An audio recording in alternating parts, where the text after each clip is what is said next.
유대인의 대표적인 교육을 우리는 쉐마라고 말합니다. 쉐마 교육.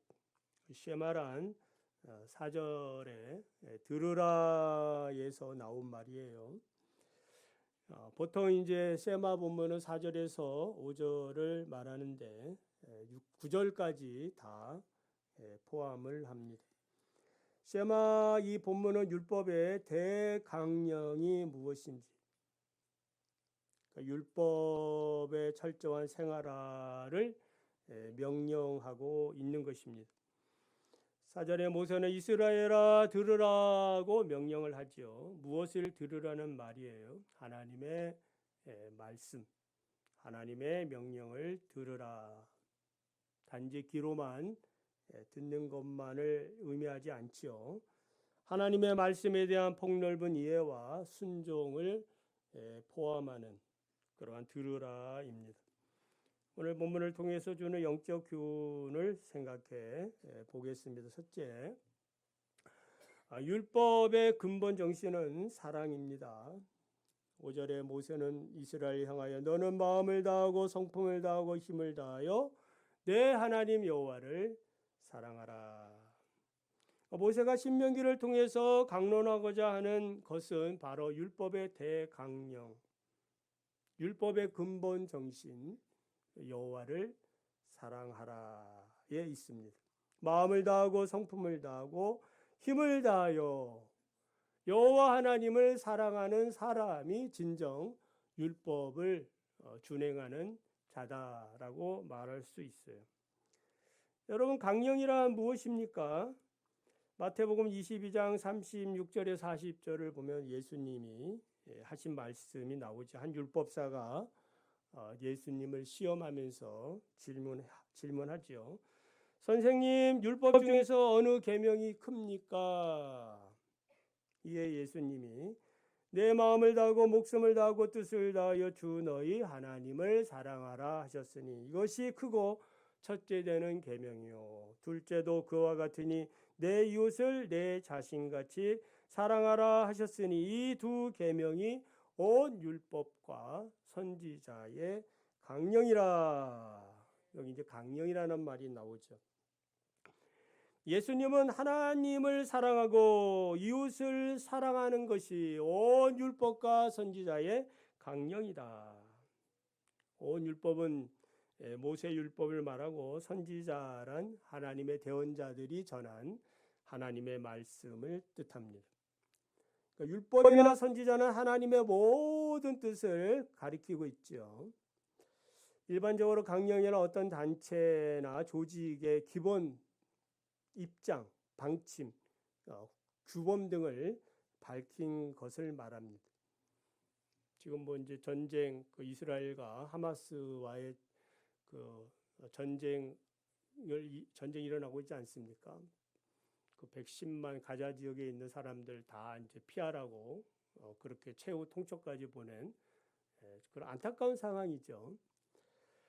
이 팔레스타인 자치 기구, 그러니까 서한 지구하고 가자 지역이 구분되는데, 이 서한 지역은 이제 그 PLO, 파타 정부가 다스리고 가자 지역은 이제 하마스가 다스리는데, 이 하마스의 강령은 무엇일까요?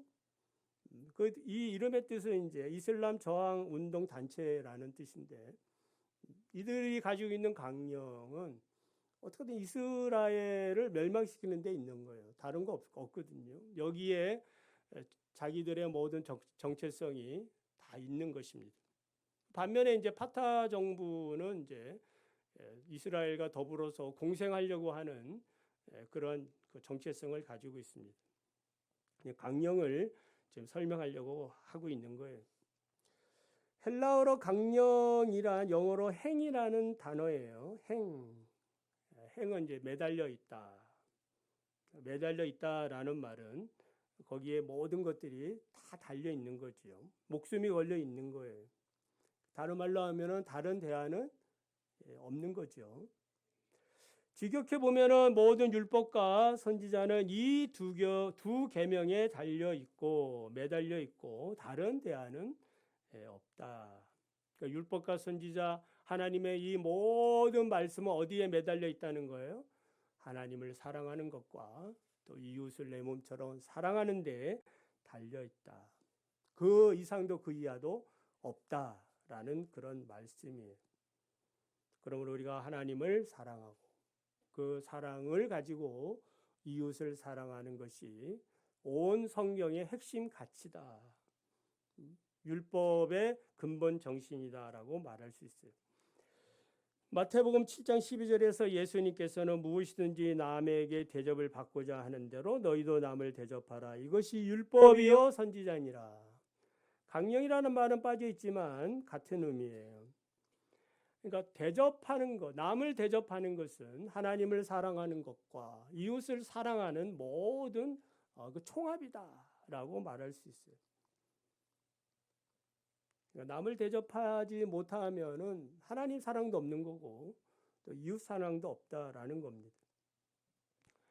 그래서 하나님을 사랑하고 이웃을 사랑하는 이 말씀은 바로 대접이라는 한 말씀으로 예수님이 요약해 주고 있어요. 누가복음 10장을 보면은 유명한 그 비유가 나오죠. 어떤 비유예요? 선한 사마리아인의 비유. 그 비유에서 말씀하는 것이 무엇입니까? 강도 만난 자의 이웃이 누구냐? 거기 이제 두 부류의 사람이 나오죠. 제사장과 레위인 그리고 사마리아인. 그러니까 제사장과 레위인은 어떤 사람들이에요? 하나님의 말씀을 가르치는 사람들이거든. 그러니까 하나님의 말씀이 어떤 것인가를 자기들이 실천을 통해서 보여줘야 될 사람인데 그럼에도 불구하고 그들은 강도 만난 자의 이웃이 되지 못하고 걸음아 나살려라 하고 도망을 갔다 이 말이에요. 그들이 말한 하나님 사랑, 이웃 사랑이라는 것은 아무것도 아니다. 반면에 그들 스스로가 사람 취급하지 않는 사마리아인은 어떻게 합니까? 그 강도 만난 자의 참된 이웃이 되죠. 그를 응급처치하고 또 자신의 모든 재물을 털어서 그를 섬기는 데에 다 소용을 합니다. 예수님께서 가장 큰 계명이 무엇이냐고 물은 이 율법사에게 바로 하나님을 사랑하고 내 이웃을 내 몸처럼 사랑하라. 실천적인 그런 사랑을 말씀하고 있는 겁니다. 유대 종교자들이 실패한 이유는 무엇이겠습니까? 율법 자체는 귀하게 여기죠. 율법은 소중하게 여깁니다. 그러니까 율법주의자들이죠.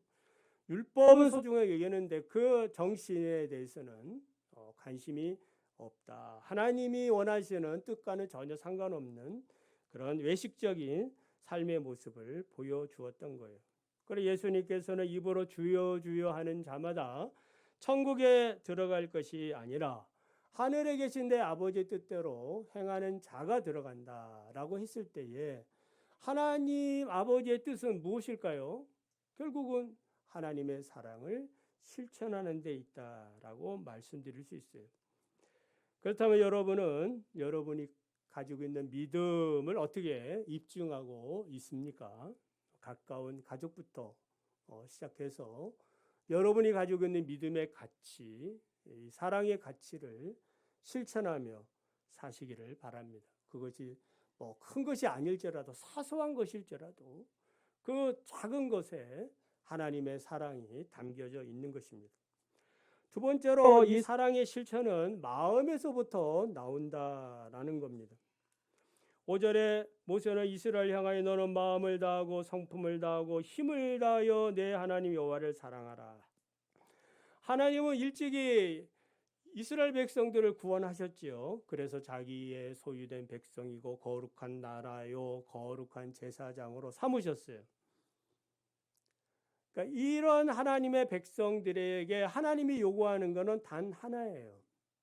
마음을 다하여 나를 사랑하라.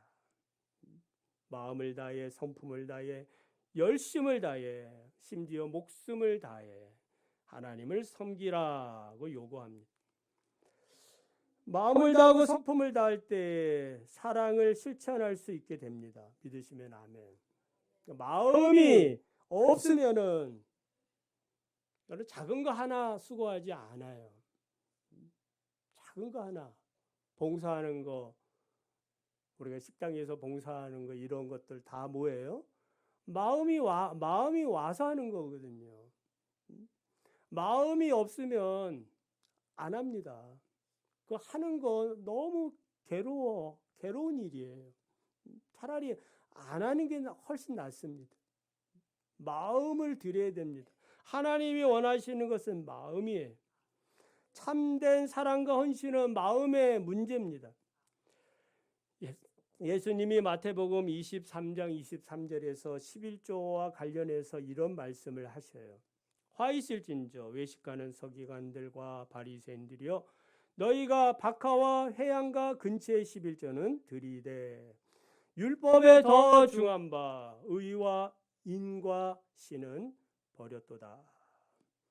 여기 박하와 회양과 근처의 11조는 아주 작은 부분까지 11조를 얘기하는 거예요. 그러니까 뭐 예를 들면 우리가 뭐 이런 짜리까지 다 끊어가지고 하나님 앞에 드리는 그런 분도 계시지 않겠습니까? 그렇게 철저하게 작은 것까지 드렸다 이 말이에요. 그런데 이렇게는 하는데 하나님이 원하시는 거, 그 율법에 더 중한 바, 더 중요한 게 있다 이 말이에요. 그것이 무엇이에요?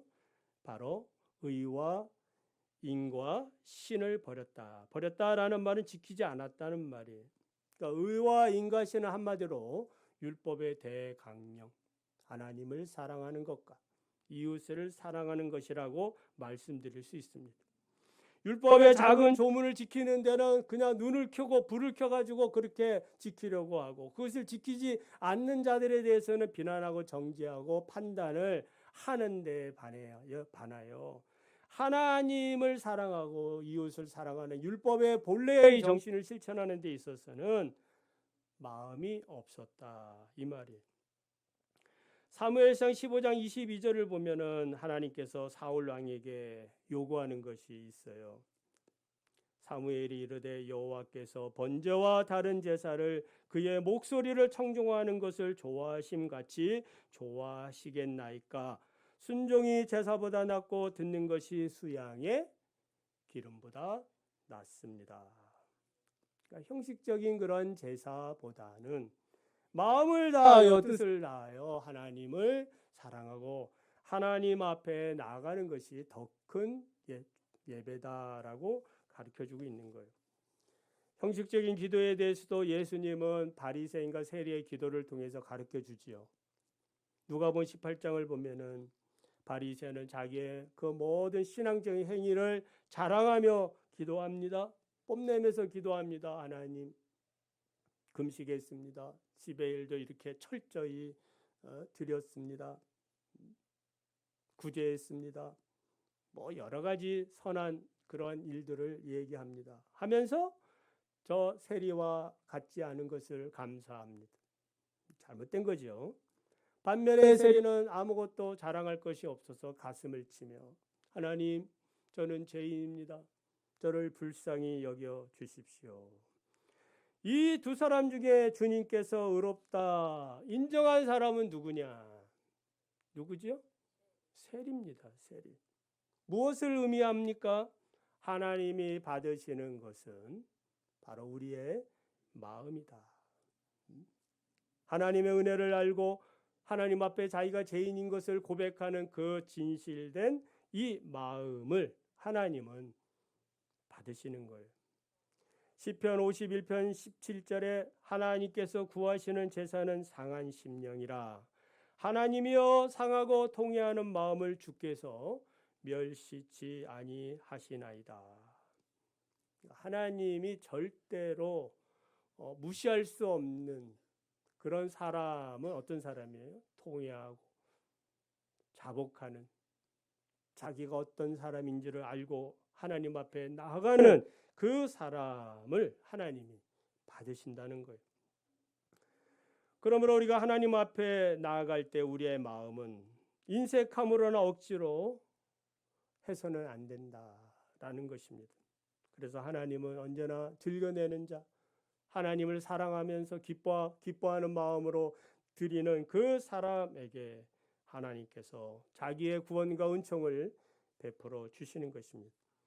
그러므로 마음을 다하고 성품을 다하고 힘을 다하여 내 하나님 여호와를 사랑하라. 이 말씀은 우리의 전인격적으로 지성과 감정과 의지를 다하여 하나님을 사랑하라는 말씀이에요. 이것이 뭐 무리한 하나님의 요구겠습니까? 이거 너무 힘든데 힘든 것이겠습니까? 아닙니다.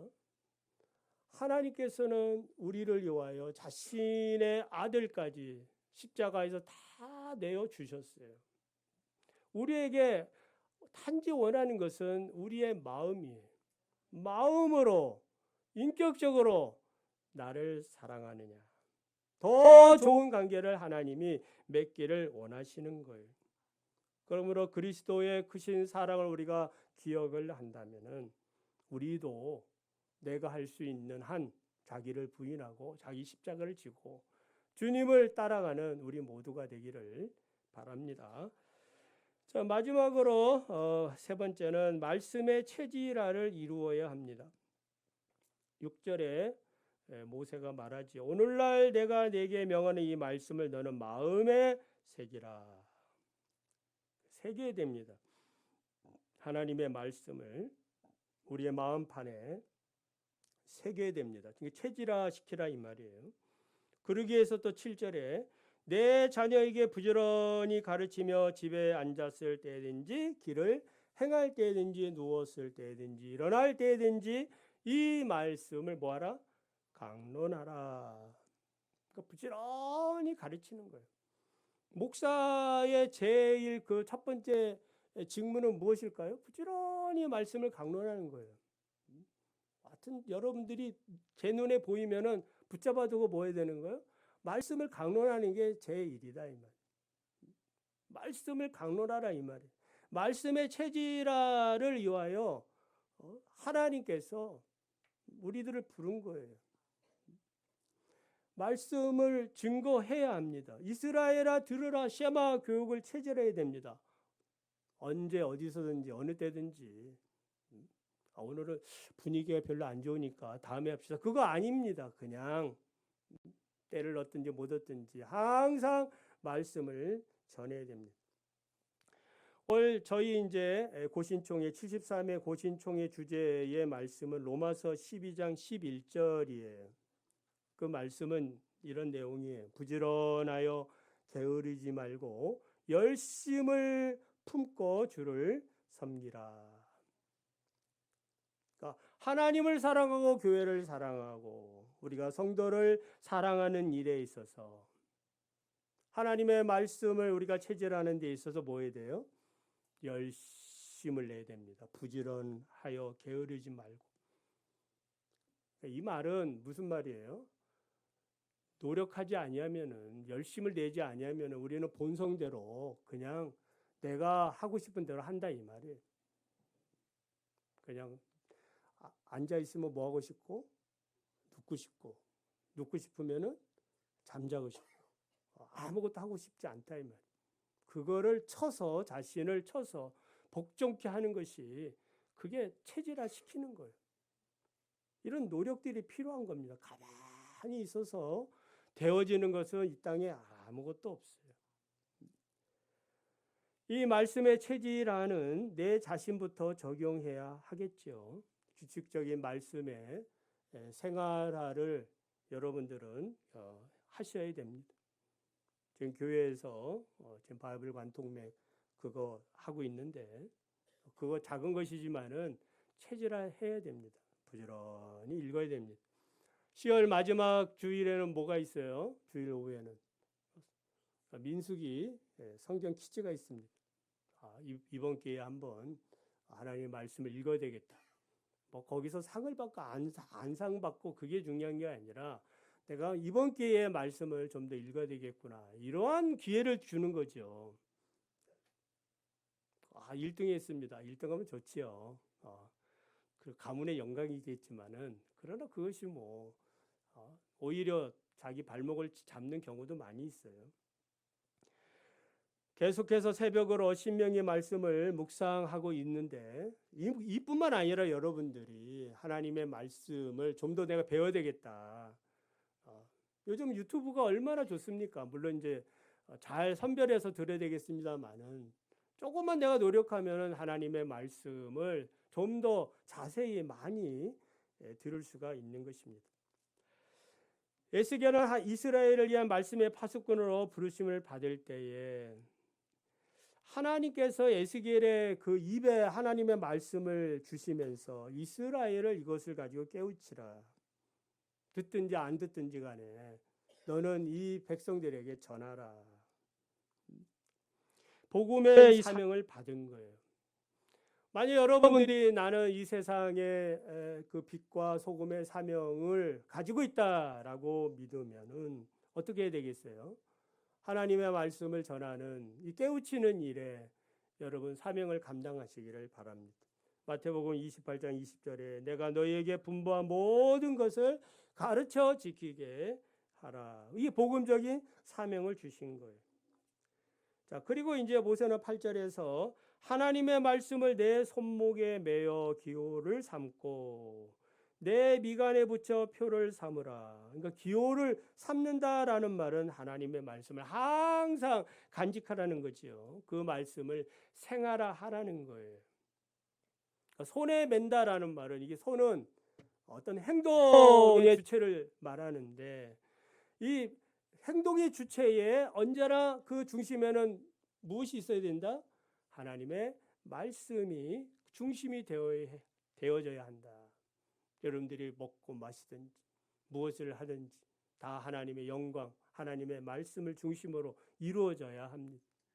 식당에서 손으로 일할 때도 하나님 그 말씀을 사랑하는 마음으로 하는 것입니다. 내 미간에 붙여 표를 삼으라 라는 말은 이 미간은 무엇을 상징하겠어요? 미간, 생각을, 사고를 뜻합니다. 그러니까 하나님의 말씀을 가지고 나의 모든 사고의 기준으로 삼으라. 육신의 생각을 하고 있느냐, 성령의 생각을 하고 있느냐. 생각의 고지를 여러분 정복하시기 바랍니다. 생각에 의해 가지고 우리는 승리하기도 하고 굴복하기도 하고 패배하기도 하고 그런 것이에요. 그러니까 하나님의 말씀을 항상 앞에 두고 그 말씀을 따라 살아가야 합니다. 나의 모든 행동과 사고의 그 기준이 되어야 합니다. 하나님은 여호수아에게 가나안 땅을 정복하는 핵심 전략을 말씀해 주셨는데 그것이 뭐예요? 모세가 너에게 전해준 율법을 주야로 묵상하라. 그래 말씀을 붙들고 말씀의 생활화를 이룰 때에 체질화를 이룰 때에 그 말씀이 나로 하여금 좌로우로 치우치지 않게 하고 평탄케 하고 형통하게 하는 것입니다. 그래서 하나님 주신 가나안의 복을 누리게 한다 이 말입니다. 말씀을 맺습니다. 율법에 대해 강령은 무엇입니까? 하나님을 사랑하는 것과 이웃을 사랑하는 사랑입니다. 예수님께서는 우리에게 내가 너에게 새 계명을 주노니 어떻게? 서로 사랑하라. 사랑의 계명을 주셨어요. 사랑을 실천하려면 우리의 마음의 변화가 필요해요. 십자가를 통한 구속의 은혜가 여러분의 마음을 주장하기를 원합니다. 우리의 마음은요 아침에 다르고 저녁에 다르고 항상 달라요. 내 마음을 누가 주관하느냐? 하나님의 말씀으로 그리스도의 십자가의 사랑으로 여러분들의 마음이 주관될 때에 우리는 지속적으로 사랑할 수가 있게 되는 거예요. 내 힘으로 할 수가 없고 내 힘으로는 쉽지 않지요. 긴 병에 효자 없다고 쉽지 않습니다.